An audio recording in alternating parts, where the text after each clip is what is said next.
Ms. Maloney, you're recognized for 5 minutes. Thank you, Mr. Chairman, and thank you, Ranking Member, and all of the panelists. Really, this topic of this hearing is one of the things that Democrats and the Republicans agree on wholeheartedly, is that the focus of this Congress should be the creation of economic conditions that produce more good-paying jobs, higher household incomes, and greater economic growth. And I'd like to ask Dr. Bernstein how investing in or rather empowering women might be one of the solutions for economic growth in our country.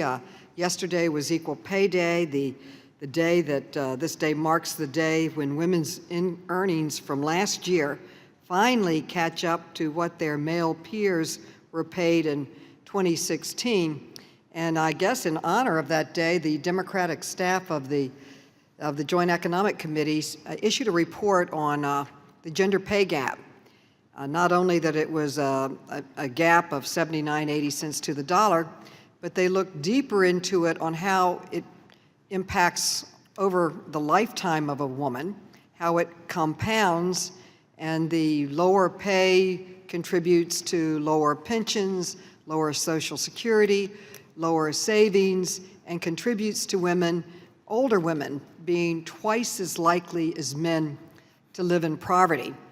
Heidi Hartman, a MacArthur scholar, has her own not-for-profit research foundation, did her own study that showed that if you just paid women equally, you would eradicate most of the poverty in this country. And I'd like to ask Dr. Bernstein and others to comment on that. If we address the persistent opportunity deficit for low-income Americans, and I'd say particularly women, women are the sole or primary earner in 40% of households with children. That's an astonishing stat. And they are also at the bottom income level. Nearly 70% of mothers are their household's sole and only breadwinner.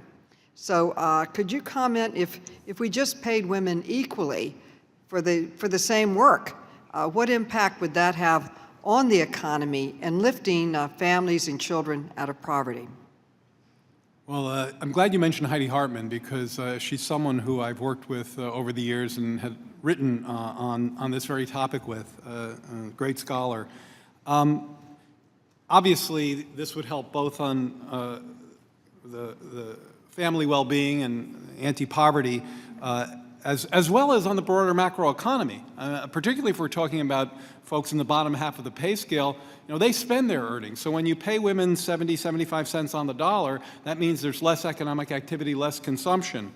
I think the policy interventions here are all germane because much of what we've talked about, we haven't really focused on through a gender lens enough this morning. So if you're thinking about the minimum wage, if you're thinking about unions in the retail sector, if you're thinking about the earned income credit or the child tax credit, in many cases these disproportionately benefit women. I don't know if I have this number exactly right, but something like 60% of the beneficiaries of a higher minimum wage are women. And so I think both through wage policies and through enforcement of gender parity laws, that's absolutely the right way to go.